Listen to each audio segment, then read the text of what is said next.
개척 초기의 일입니다. 어른들은 없는데 주일학교 아이들이 교회를 오기 시작했습니다. 금세 20명 정도가 되었어요. 그런데 교회 청년 한 명이 아이들에게 치킨을 대접하고 싶다고 그렇게 말했습니다. 그래서 우리가 행사날하고 그 시간을 가르쳐 줬습니다. 약속한 날, 약속한 시간을 알려주고 난 후에 그 청년이 그 시간에 맞춰서 치킨을 이렇게 보내주겠다고 이렇게 얘기해 줬습니다. 그런데 당일날 치킨이 오지 않았습니다. 알고 보니까 그 이전 장소가 금호동이잖아요. 근데 저 아랫지방에 금호동이 있더라고요. 그 청년이 그쪽 금호동에다가 치킨을 시킨 거예요. 그래서 치킨이 거기로 갔습니다. 그래서 행사는 우리가 하고 은혜는 거기서 다 받았다는 그런 가슴 아픈 이야기가 전해 내려오고 있죠. 여러분, 정확하게 타겟을 딱 정하잖아요. 그러면 원래 정확하면 정확하게 오게 되어 있는 게 원래 맞습니다. 같은 금호동이어도 방향이 다르니까 오지 않았죠. 여러분, 예수님을 믿고 신앙생활하면서 하나님의 능력을 경험하지 못했다면 그것은 하나님께서 힘이 없으신 게 아니라 우리의 방향이 잘못되었을 수도 있다는 것을 생각해야 됩니다. 치킨도 하다못해 제대로 배달이 되는데 하물며 하나님의 은혜가, 우리가 잘 믿는다고 했을 때 하나님의 은혜가 어떻게 우리의 삶에 정확하게 배송되지 않을 수 있겠습니까? 오래전 이사야 선지자도 이렇게 말했습니다. 여호와의 손이, 하나님의 손이 짧아서 우리를 건지지 못하는 게 아니다. 또 하나님께서 귀가 둔해서 듣지 못하시는 것도 아니라고 말씀하셨습니다. 왜 그들이 그렇게 되었냐면 하나님의 방향과 반대 방향인 우상 숭배로 내달려서 그렇게 되었다고 말씀합니다. 하나님은 우리를 사랑하시고 우리에게 은혜 베푸시기를 바라는 분입니다. 아멘이시죠? 우리를 사랑하시고 우리에게 은혜 베풀기를 아주 간절히 바라시는 분이세요. 예수님을 믿으면 그 사랑과 그 은혜가 우리의 삶 안으로 넘어 들어오게 되어 있습니다. 그 은혜가 경험되지 않으면 우리 삶을 조금 조정할 필요가 있겠죠. 마가복음 6장을 보시면 우리가 5장을 넘어서 6장으로 넘어왔잖아요. 그렇죠? 6장을 보시면은 우리가 5장에서 하나님 나라가 어떻게 세상의 부족함을 회복시키는지에 대해서 보여주셨다고 말씀드렸죠. 어떻게 하나님 나라가 아닌 곳을 하나님 나라로 회복시키는지 5장이 보여줬다면 6장은 어떤 이야기냐면 하나님의 나라를 경험하는 이야기입니다. 그래서 제가 1절부터 6절은 지난주에 말씀을 전했죠. 우리에게 뭐가 필요하다고요? 하나님 나라를 경험하기 위해서는 믿음의 도약이 필요하다는 거예요. 그냥 예수님을 우리가 알고 있는 역사적인 사람, 그냥 예수님 그 정도, 마치 예수님의 고향 사람처럼 이거 뭐 마리아의 아들 아니야? 코찔찔이부터 그 자랐던 걔 아니야? 목수 아니야? 라는 이 정도의 알무로는 예수님의 능력을 경험할 수 없다는 것이죠. 도약이 필요하다는 겁니다. 저번 주에 함께 나눴고요. 오늘 우리가 함께 나눌 7절부터 13절까지는 예수님이 제자들을 보내십니다. 제자들을 보내시는 이야기예요. 그래서 우리를 보내신 분에 걸맞는 삶을 살 때 하나님 나라를 경험할 수 있다는 걸 오늘 제가 말씀드릴 것이고요. 그리고 앞으로 3번에 걸쳐서 더 우리가 마가복음 6장을 함께 나눌 겁니다. 6장이 아주 길어요. 56절까지 있습니다. 그래서 남은 저 3번의 말씀도 하나님 나라를 경험하는 주제로 계속 말씀이 나눠지게 되어 있습니다. 그런 의미에서 오늘 말씀 함께 나누면서 서두에 말씀드린 것처럼 방향이 맞으면 하나님 나라 능력을 경험할 수밖에 없다는 것을 말씀을 드리려고 합니다. 그 삶이 무엇인지 하나님 나라를 경험하는 삶의 모습을 나눠보도록 하겠습니다. 그렇다면 첫 번째로 하나님의 나라를 경험하는 삶의 모습 무엇일까요? 우리 다 함께 한번 읽어보도록 하겠습니다. 글씨가 너무 작기 때문에 눈이 안 좋으신 분들은 그냥 들으시고 눈이 좋으신 분들은 앞에 보시면서 큰 소리로 한번 읽어보시면 좋겠습니다. 시작. 본질에 집중하라. 네, 본질에 집중하라는 겁니다. 여러분, 본질 또는 비본질이라는 말 들어보셨어요? 못 들어봤죠? 핵심이 들어있는 게 본질이고 핵심을 감싸고 있는 게 비본질입니다. 이것도 말이 어렵죠? 그래서 한번 예를 좀 들어볼까요? 여러분, 짬뽕을 먹으러 중국집에 들어갔습니다. 오케이, 목사님하고 딱 맞네. 아주 선호 아주 좋아. 잘 나가고 있어. 네. 네, 지금 맵찔이군요. 오케이, 알겠어요. 자, 오랜만에 들으니까 너무 반가웠어요. 짬뽕을 시켰더니 여러분 단무지가 나왔습니다.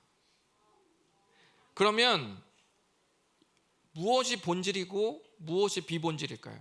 짬뽕이 본질. 짬뽕이 본질.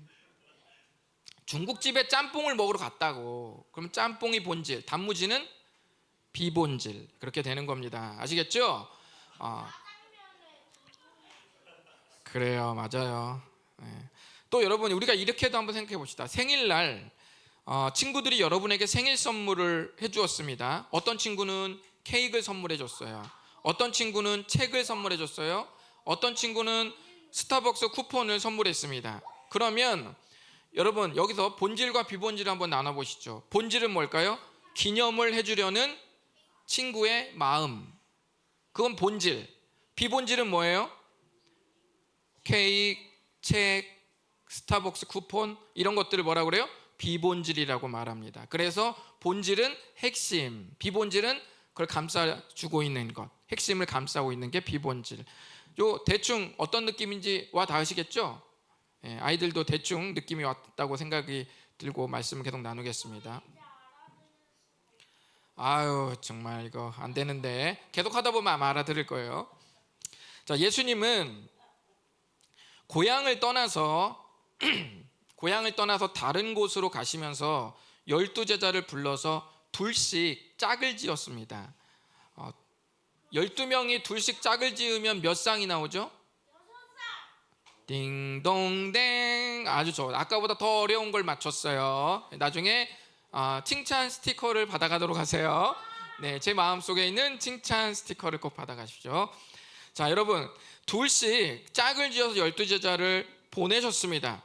그러면서 우리 예수님께서 세 종류의 지침을 말씀하셨습니다. 그게 뭔지 한번 8, 9, 10, 11절 한번 다 같이 좀 길지만 읽어보도록 하겠습니다.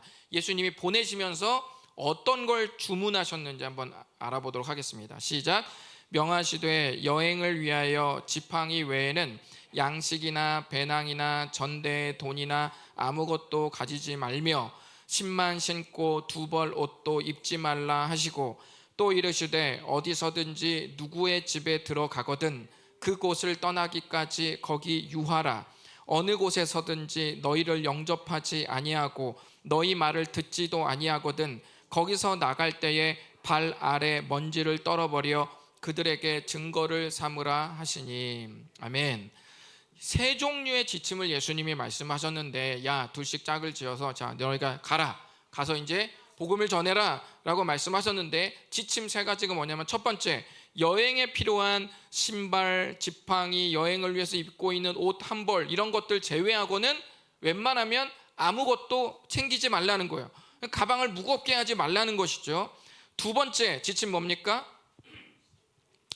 무작정 여러분이 마을로 가서 복음을 전하는데 어떤 집이 너희를 반기고 환영한다면 떠날 때까지 그곳에 머물러 있으라고 말씀하십니다. 세 번째, 누군가 너희를 반기고 환영하지 않고 거부하고 막 비난하고 거절한다면 어떻게 하라는 거예요? 그곳을 나올 때 내 발에 먼지를 떨어버려. 이렇게 에이 이렇게 침은 뱉지 말고 발에 먼지를 떨어버리라고 이렇게 말씀합니다.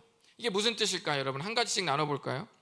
8절과 9절을 보시면 지팡이와 신발을 제외하고는, 또는 그 나중에 그 옷, 입고 있는 옷 외에는 아무것도 가져가지 말라고 말씀하십니다. 양식, 배낭, 자루에 돈도 챙기지 말고 게다가 두 벌 옷도 금지하셨습니다. 우리가 이런 것들을 나누면 그대로 받아들이는 사람이 있는데 그것은 예수님께서 말씀하신 본질, 핵심을 벗어날 수 있습니다. 뭐 어떤 사람이 이런 생각 하실 수 있죠. 아니, 이 더운 여름날 땀나면 갈아입어야 되는데 두 벌 옷도 챙기지 말라고? 딱 한 벌만 입고 가라고? 이렇게 생각할 수 있는데요, 그런 고민을 하시면 안 됩니다. 여기서 이런 주문을 하시는 것은 그게 핵심이 아니에요. 옷을 몇 벌 챙겼냐, 그런 걸 말하는 게 핵심이 아니고, 무엇을 말하려고 하는 거냐면 뭐 그런 겁니다.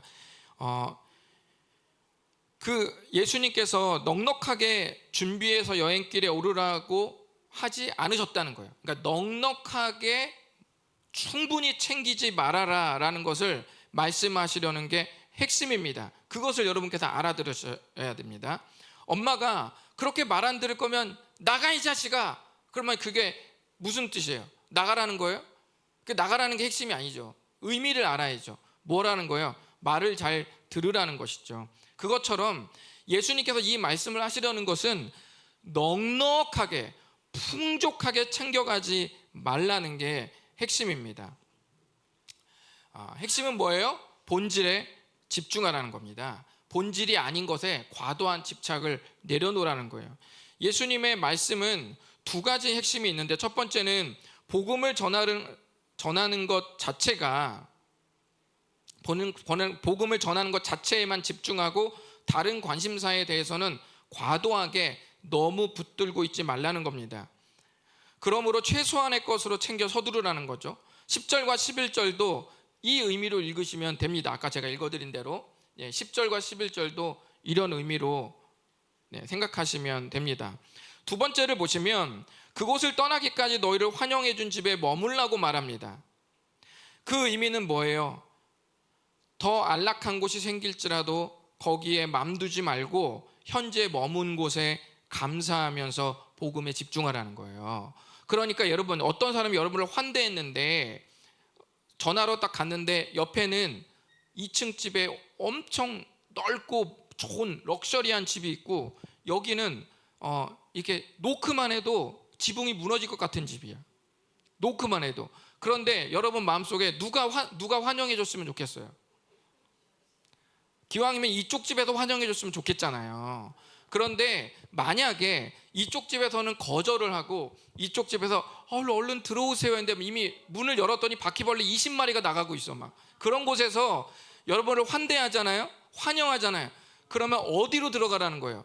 너희를 환영하는 쪽으로 가라는 거예요. 이게 무슨 말이냐면, 아까 제가 말씀드린 대로 바로 너무 내가 생각하는 대로 너무 풍요롭고 원하는 곳으로 가려고 하지 말라는 거예요. 나를 환영해 주는 곳으로, 그것이 하나님이 열어주신 길이니까 그리로 가라는 뜻입니다. 그것이 바로 이 두 번째 지침에 담긴 의미예요.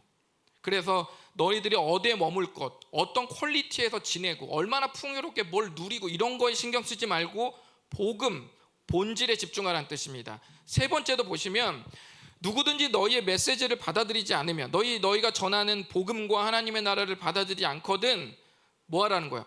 과도하게 미련 갖지 말라는 거예요. 과도하게 미련을 갖지 말고 저 사람이 차가 두 채인데 내가 저 사람을 붙들면 저 사람이 얼마나 많이 나한테 베풀어 줄까, 이런 걸 미련을 가져서 저자세를 하고 이러지 말고, 과도하게 미련을 갖지 말고 너희를 환영하는 사람들에게 더 충분히 사랑하라는 거예요. 우리와 함께한 사람들에게 더 충분히 사랑하라는 거예요. 그게 아주 중요한 말입니다. 미련 갖지 말고 그곳에서 너희 발에 먼지를 떨어버려라. 이 모습은 무슨 뜻이냐면 당시 유대인들의 관습입니다. 이게 뭐냐면, 제가 저번에 한번 말씀드렸는데, 이방 지역으로 떠날 때는, 유대인들이 이방 지역으로 떠날 때는 유대 지역을 탈출했기 때문에 유대인들은 흔히 발에서 먼지를, 다시 자기 동네 들어갈 때는 먼지를 털어버렸습니다. 그 왜 그랬을까요? 신실하신 하나님을 거부하는 이방 사람들의 공간이라는 거예요. 하나님을 믿지 않고 하나님을 거절하는 저는 개 같은 민족들이 사는 그 땅이기 때문에 하나님을 더럽히는 땅이에요. 그곳을 내가 밟았기 때문에 다시 자기 마을로 들어갈 때는 어떻게 하라는 거예요? 먼지를 털어버렸던 그 유대인들의 행동이 있었다는 겁니다. 자기가 부정할 수 있기 때문에 그 신발에 묻은 먼지를 떨어버림으로써, 주님, 저는 저렇게 하나님을 거절하는 삶과 저는 함께 연합하고 연대하지 않겠습니다. 저는 함께하지 않을 겁니다라는 표식으로 발의 먼지를 털어버렸다는 겁니다. 그래서 자기의 정결한 마음을 하나님께 다시 고백했다는 거예요. 발의 먼지를 털어버리는 건 그런 뜻입니다.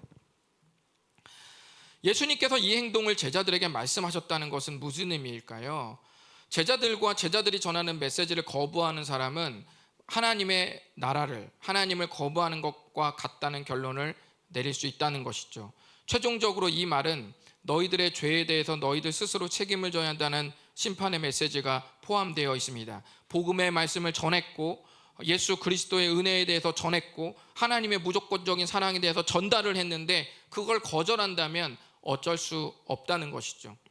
예수님의 이 세 가지 당부를 통해서 우리에게 말씀하시려는 것은 본질인 복음과 관계없는 것에 과도하게 집착하거나 신경 쓰지 말라는 거예요. 물건이나 환경도 신경 쓰지 말고 그 사람에게도 유지 같은 사람, 나한테 큰 유익을 줄 수 있는 사람일지라도 복음과 하나님의 나라와 연대하지 않는 사람에게 과도한 미련과 의존을 하지 말라는 하나님의 말씀입니다. 어렵지 않으시죠? 하지만 어떻습니까? 세상이 어때요? 세상이 이를 가만두지 않죠. 세상이 본질에 집중하지 못하도록 만듭니다. 뭐라고 말해요? 야, 너 너무 종교에 빠지는 거 아니냐?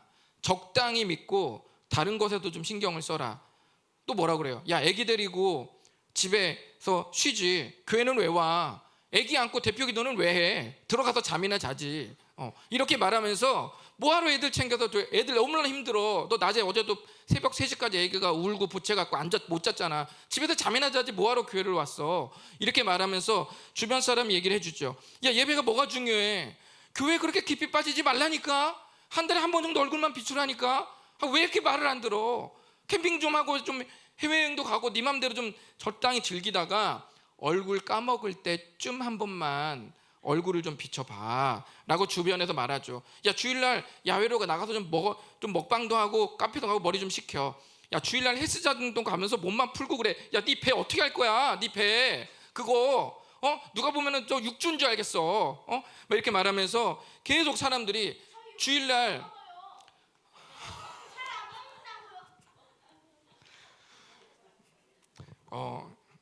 이게 스스로가 잘 아는 거예요. 그래서 그러니까 자꾸 그러한 것에 대한 회복으로 어디를 이용하라는 거예요? 주일날을 이용하라는 거예요. 교회 가지 말고 주일날을 이용해라. 그러라는 거죠. 의도 자체가 여러분 꼭 나쁜 건 아니죠. 여러분 쉬는 게 나쁜 겁니까? 그런 건 나쁜 거 아니죠. 좋은 걸 먹고 카페 가는 게 나쁜 겁니까? 나쁜 거 아니죠. 하나도 나쁜 거 아닙니다. 해외여행 가는 거 나쁜 거 아니죠. 그게 뭐가 나빠요? 한 번쯤 가고 머리 식히고 하는 건데 그게 뭐가 나쁩니까? 하나도 나쁜 거 없어요. 그런데 그런 게 나쁘다는 게 아니라 본질만 건너뛰게 만드는 멘트라는 거예요. 본질을 건너뛰게 하면 복음을 건너뛰고 쉬라는 거죠. 하나님을 건너뛰고 그 다음에 쉬라는 거예요. 그것을 제가 말씀드리는 겁니다. 어떤 사람이 이런 인터뷰를 했어요. 실제 인터뷰인데 지금 당신에게 100억을 드린다고 하면 받겠습니까? 라고 하면 여러분 뭐 어떻게 대답하시겠어요? 어떤 사람은 길거리에서 언제나 제 예상을 깨요. 자, 라이벌이 한번 나설 때쯤 됐는데 자, 100억을 드린다고 하면 받으시겠습니까? 라고 길거리에서 인터뷰하면 여러분 뭐라 그래요? 그게 사실이라면 받겠다고 하겠죠. 이 사람도 그 질문에 인터뷰에 응한 사람이 듣자마자 받겠다라고 이렇게 말했습니다. 그런데 질문한 사람이 한 번 더 말하는 거예요. 뭐라고 말했습니까? 뭐라고 말했냐면 단 내일 아침에 일어날 수 없어요. 내일 아침에 눈을 뜰 수 없습니다. 그래도 100억을 받으시겠습니까? 라고 그렇게 물어봤습니다. 이렇게 질문하니까 인터뷰에 응한 사람이 곧바로 너 안 받을 거예요. 그렇다면 내일 눈을 못 뜨면 받을 그 의미가 없지 라고 말할 때 이 인터뷰를 한 사람이 그때 이렇게 말을 했습니다. 바로 그거예요. 내일 아침에 일어날 수 있다는 건 100억 이상의 가치가 있다는 겁니다. 그러니 매일 아침 웃는 얼굴로 일어나서 100억 이상의 가치가 있는 내일 아침을 시작하세요 라고 이렇게 말을 했습니다.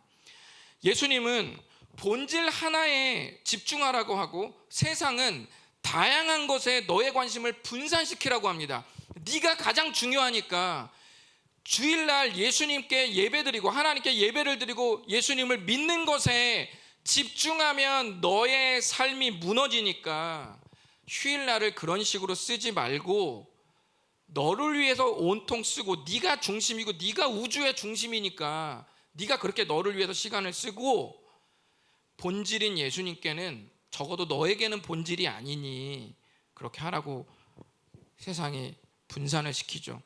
여러분, 우리가 거꾸로 한번 생각을 한번 해보시죠. 목회자가 성도에게 집중하고 있는 게 잘못된 겁니까? 엄마가 자녀의 양육에 집중되어 있는 게 나쁜 겁니까? 사장이 자신의 사업에 집중되어 있는 게 나쁜 겁니까? 화가가 그림을 그리는 일에 집중되어 있는 게 나쁜 건가요? 셰프가 요리하는 것에 집중되어 있는 것이 나쁜 건가요? 그리스도인이 말씀에 집중되어 있는 게 비정상입니까? 그리스도인이 그리스도께 집중하는 것이 비정상인가요? 그리스도인이 교회의 시간과 물질을 쓰는 게 비정상인가요? 그렇지 않습니다. 하나님의 사랑이 우리에게 집중되어 있는 게 문제인가요? 우리는 아무도 그걸 문제 삼지 않습니다. 하나님의 무조건적인 사랑이 나에게 전부 쏟아지고 있다는 말을 들을 때, 아니 왜 나에게 집중해? 딴 데 좀 쏟아붓지. 나는 사랑 필요 없어. 나는 내가 알아서 해. 이렇게 하는 사람 한 사람도 없어요. 누군가가 나에게 모든 걸 쏟아부었다고 하는 말에는 엄청 감사하지만, 내가 무엇인가에 온통 본질에 내 모든 걸 쏟아붓는다고 말할 때는 갑자기 너무 아까워지는 거예요. 내 삶이. 남이 나에게 쏟아부었다고 하는 건 좋아해도 내가 뭔가에 쏟아붓는 건 너무나 본전 심리가 나는 것이죠. 하나님의 사랑이 우리에게 온통 부어지고 집중되어 있었다. 그게 문제인가요? 그분의 사랑이 온통 우리를 향해 있었기 때문에 우리가 생명을 누릴 수 있는 줄 믿습니다. 본질에 집중하면 능력이 나타날 수밖에 없고 생명이 살아날 수밖에 없습니다. 하나님의 사랑이 우리에게 온통 집중됐기 때문에 우리의 생명이 소생했습니다. 마찬가지로 우리가 본질에 집중하면 그 생명이 우리에게로 쏟아 부어질 수밖에 없는 줄 믿습니다. 예수님이 우리를 향해서 죽으신 사실을 우리는 과하다거나 집착이라고 말하지 않습니다. 예수님이 자기의 전부를 바쳐서 로마서 8장 32절에 말씀하신 것처럼 자기 아들을 아끼지 않고, 자기의 전부인 아들을 아끼지 않고 우리 모든 사람을 위하여 내어주시니라고 우리가 고백할 때 그 말씀을 우리가 너무 과하다, 너무 집착이다, 너무 부담이다라고 말하는 사람은 한 사람도 없습니다. 하지만 그 집중이, 기억하세요, 우리도 마찬가지입니다. 우리의 집중이 본질인 복음과 예수 그리스도에 비껴 나가는 순간 그것은 다른 것에 대해 집착이 되고 허비가 되고 후회가 되는 삶이 펼쳐진다는 사실을 기억해야 됩니다. 여러분의 삶이 무엇에 맞추어져 있는지 말씀 앞에 점검하는 시간이 되시기를 바라겠습니다. 우리 한번 두 번째 한번 읽어보시죠. 두 번째, 하나님의 나라를 경험하는 삶의 모습. 시작. 말씀과 말씀에서 나오는 능력을 구분할 줄 알아야 합니다. 아멘. 말씀을 보면 예수님께서 제자들에게 준 것과 말하라고 한 것은 서로 다릅니다. 말씀과 말씀에서 나오는 능력이 나오는데, 구분이 되는데 그것이 뭔지 한번 읽어보시죠. 12절과 13절 읽어봅니다. 시작. 제자들이 나가서 회개하라 전파하고 많은 귀신을 쫓아내며 많은 병자에게 기름을 발라 고치더라. 아멘. 여러분이 보시기에 12절이 본질인 것 같으세요? 13절이 본질인 것 같으세요?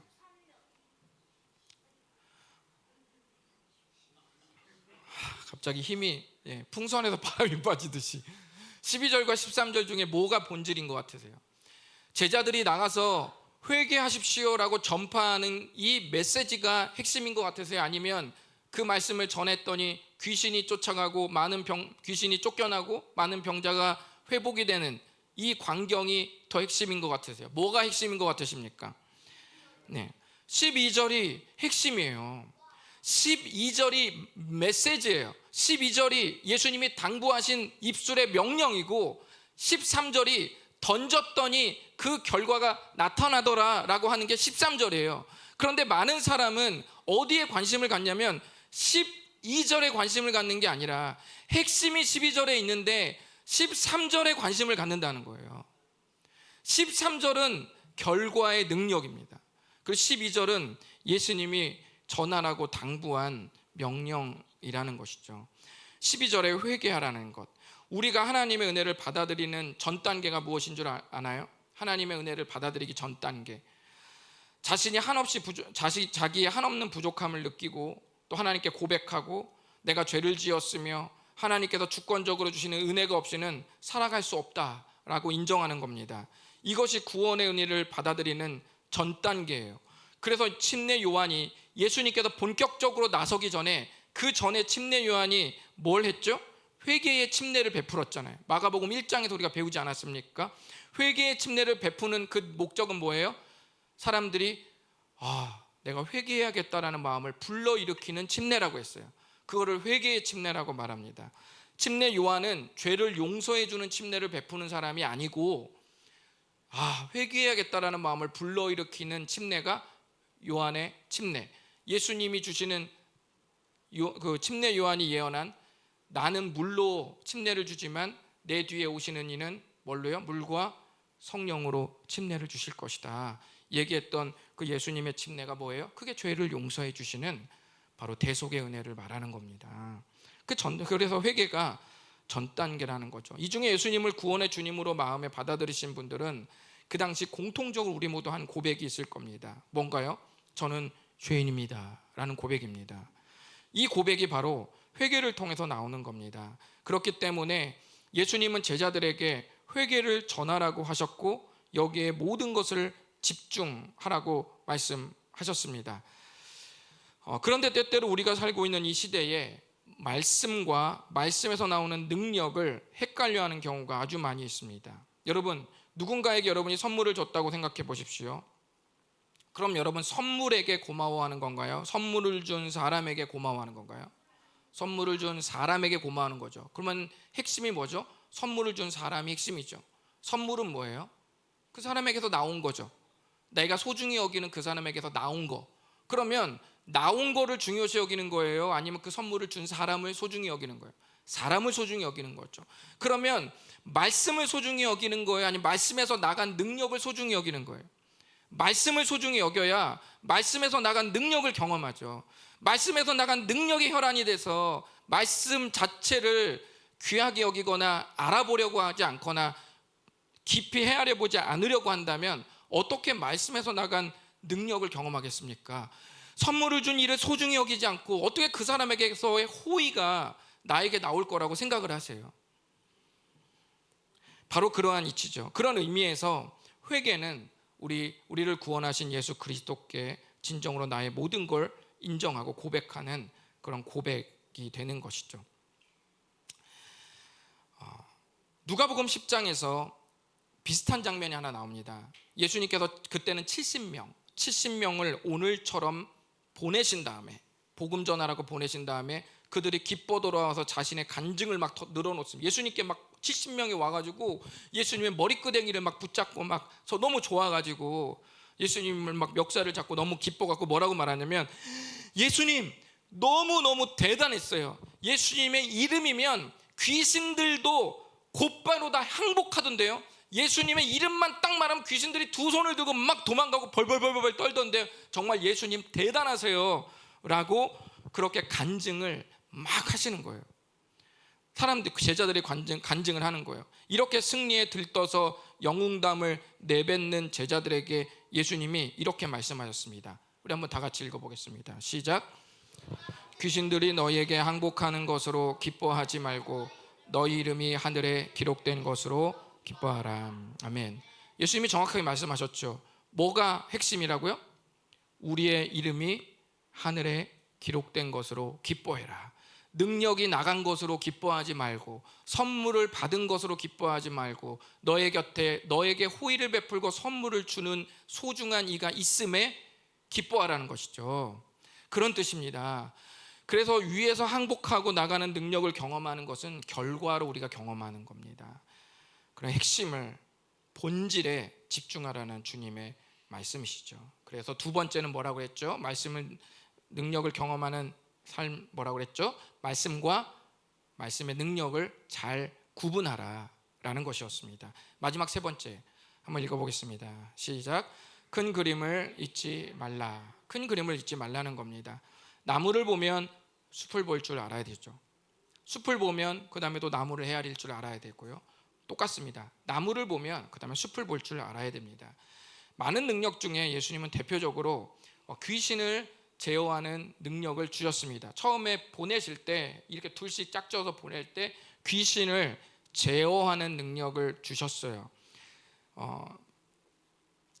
능력을 갖게 하는 것이 핵심이었을까요? 이 능력을 준 게 핵심이었을까요? 아닙니다. 기억해 보면 예수님께서 사역을 시작하실 때 예수님도 똑같아요. 예수님께서 사역을 시작하실 때 회당이나 마을에서 누가 나타났죠? 귀신 들린 자들이 나타났습니다. 그래서 성경에서 고대 귀신 들린 자의 존재, 귀신이란 존재는 항상 하나님과 반대되는 세력이었어요. 하나님을 거절하고 하나님 나라를 무너뜨리고 하나님 나라를 방해하는 세력이 언제나 귀신으로 대변이 되었습니다. 귀신이 회당과 마을에 설치고 있다는 것은 뭐예요? 아직까지 하나님의 나라가 오지 않았다. 하나님 나라를 반대하는 힘들이 막 설치고 다닌다는 건 하나님 나라가 오지 않았다라는 모습입니다. 그런데 예수님이 행동대원인 제자들을 2인 1조가 되어서 보내면서 회개하라라는 말을 전해라, 회개하라는 메시지를 전해라. 그러면 귀신이 맥을 못 추고 벌벌 떨고 그렇게 항복하게 될 거라는 그런 광경, 그런 모습이 실제로 연출이 된다면 사람들은 이 모습을 보고 어떻게 해석을 할까요? 예수님이 제자들에게 당부한 메시지는 회개하라였습니다. 이 메시지는 우리 마음을, 우리 이 관심을 마가복음 1장으로 돌아가도록 하는데요. 여기 똑같습니다. 침례 요한이 자기 사역을 마친 다음에 예수님께서 갈릴리에 오셔서 하나님의 복음을 전파하면서 첫 번째로 소리쳐 외치십니다. 뭐라고 말씀하셨어요? 이르시되 때가 찼고 하나님의 나라가 가까이 왔으니 회개하고. 그러니까 예수님이 전했던 하나님 나라의 복음을 선포하는 메시지와 제자들의 메시지가 어땠다는 거예요? 같았다는 것이죠. 바로 그런 의미의 회개하랍니다. 그러므로 회개하라는 이 말은 뭐예요? 하나님의 나라가 왔다는 또 다른 메시지가 되는 것이죠. 그러므로 제자들에게 귀신을 제어하는 능력을 주신 이유는 하나님의 나라가 우리에게로 왔다고 말씀하시기 위해서입니다. 제자들이 보내져서 어디 마을이든 회당이든 어디든 갔을 때 일어나는 모든 일들은 뭐가 벌이는 일이죠? 사실은 사람이 벌이는 일이 아니라 하나님 나라가 벌이는 일이라는 거예요. 여러분이 직장에 가서 출근한다면 여러분이 가는 게 아니라 여러분을 통해 뿜어져 나올 하나님의 나라가 그 직장으로 가는 겁니다. 여러분이 학교에 가면 여러분이 학교를 가는 게 아니라, 사실은 여러분이 학교에 가는 거죠. 하지만 여러분만 학교에 가는 게 아니라 여러분을 통해서 뿜어져 나올 하나님의 나라가 또 가는 겁니다. 여러분이 집을 가면 여러분이 들어가는 거지만 또한 여러분을 통해서 뿜어져 나올 하나님의 나라가 또 가는 겁니다. 그곳에 가는 거예요. 권사님이 나가는 것은, 집사님이 나가는 것은 개인이 나가는 게 아니라 하나님의 나라가 함께 간다는 사실을 꼭 기억하셨으면 좋겠습니다. 보통 사람들이 흔히들 버릇없는 아이들에게 이렇게 말하죠. 네 엄마가 그렇게 가르쳤어? 라고 물으면서 아이의 잘못을 타고 어디까지 올라가요? 부모까지 올라갑니다. 네 엄마가 그렇게 했냐? 부모까지 올라가죠. 자녀들의 행동이 부모의 얼굴이 되기도 하는 겁니다. 우리가 가는 거지만 우리의 행동이 그리스도의 얼굴이 되기도 하는 겁니다. 우리가 가는 거지만 우리의 삶에 하나님 나라가 소개가 되어지고 기독교가 소개가 되어지고 교회가 소개가 되어지는 것입니다. 그래서 저는 스타렉스에 교회 이름을 안 붙이잖아요. 잘못 소개될까 봐. 네, 농담입니다. 진지하게 또 받아들이지 마세요. 네, 저 스타렉스 한쪽이 찌그러진 지 한 지금 몇 년 됐는데 너무 교회가 이렇게 찌그러졌어 그럴까 봐 지금 교회 안 붙이고 있잖아요. 얼마나 착합니까? 네, 농담이에요. 어쨌든 우리가 가는 것이 우리의 얼굴뿐만 아니라 개인뿐만 아니라 하나님의 나라가 함께 가는 것이다 라는 것을 꼭 기억하시기 바랍니다. 저는 지금까지 예수님께서 제자들을 보내시면서 당부하는 말씀에 대해서 이렇게 함께 나누었습니다. 첫 번째 뭐였어요? 본질에 집중하기. 두 번째, 말씀의 능력보다 말씀에 집중하기. 세 번째, 큰 그림을 잊지 않기. 내가 가는 게 아니라 하나님 나라가 가는 것이다 라는 큰 그림을 잊지 않는 겁니다. 이 세 가지를 생각해 보면서 여러분 느낀 게 없습니까? 결론은 우리가 이 땅에 살면서 어떤 사명을 감당해야 된다는 얘기예요. 바로 예수님께서 이 땅에 오셔서 한 일들을 우리가 그대로 이어받아서 순종하는 것이 우리의 삶이라고 말씀드릴 수 있습니다. 복음 안에 담겨진 진리에 집중할 수 있도록 그 외의 삶의 영역을 간소화하십시오. 내가 말씀을 들을 정도의 체력이 안 되면 토요일 날 저녁 이후부터는 조금 내 체력을 보존하는 게 맞습니다. 노는 게 잘못된 게 아니라 체력이 넘치는 사람은 넷플릭스 보면서 밤새고 와서 또 여기서 예배 드릴 수 있지만, 내가 그렇게 드리면 실제로 몸이 피곤하고 눈이 감기고 말씀이 안 들어올 것 같으면 그거에 준하는 준비 작업을 하는 게 또 필요한 거예요. 그리고 내가 너무 바쁘면 정신이 없고 막 헷갈리면 그러면 거기에 맞는 삶이 필요하죠. 좀 더 내 삶을 심플하게 하는 게 필요해요. 욕심이 많아서 내가 취미 생활을 5개 하고 있다면, 근데 5개 하는 게 나쁜 게 아니라 5개 하는 것 때문에 본질에 집중할 수 있는 내 체력과 지적 능력이 떨어지거나 피곤함이 떨어지면, 체력이 안 되면 그럼 5개 취미 생활 하던 걸 1-2개 줄여서 3-4개만 하셔야죠. 그렇게 가지고 남은 그 힘을 모아서 말씀에 집중을 해야죠. 그래야 영혼이 살죠. 영혼이 살아야 여러분의 삶에 그 에너지가 다시 반환되지 않겠습니까? 그래서 복음 안에 담겨진 본질에 집중할 수 있도록 남은 삶의 영역을 심플하게 만드는 게 필요합니다. 그리고 나를 회복시킬 능력 자체를 갈망하기보다 그 능력을 품고 있는 말씀에 집중하시기를 바랍니다. 저희 교회는 말씀을 양육할 수 있는 많은 종목들이 있습니다. 각권 성경 공부도 있고, 복음을 더 깊이 하는 시리즈도 있고, 기초 과정도 있습니다. 복음을 전하는 과정도 있고, 복음을 전하는 지도자 과정도 있습니다. 여러 가지 많은 것들을 충분히 여러분께서 소화하시면서 좀 더 하나님 나라에 깊이 집중하시는 여러분 되시기를 바랍니다.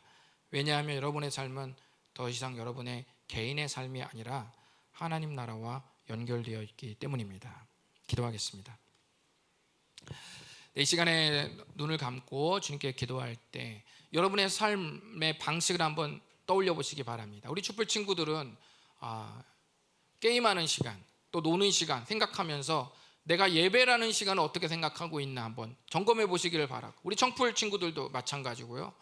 우리 어른들도 그동안 내가 본질에 집중한 삶을 살기 위하여 어떠한 내 삶의 방식을 어떻게 좀 조정하고 조율하고 있는가 한번 고민해 보시고, 한번 깊이 한번 이 시간 기도하면서 스스로를 한번 점검해 봤으면 좋겠습니다. 그래서 주님, 본질에 집중된 삶을 살게 하여 주시옵소서. 말씀에서 나오는 능력보다 말씀 자체에 집중되게 하여 주시옵소서. 주님, 내가 아니라 하나님 나라가 함께 동행하고 있음을, 이것을 아는 큰 그림을 놓치지 않게 하여 주시옵소서. 다 같이 주 앞에 기도하겠습니다.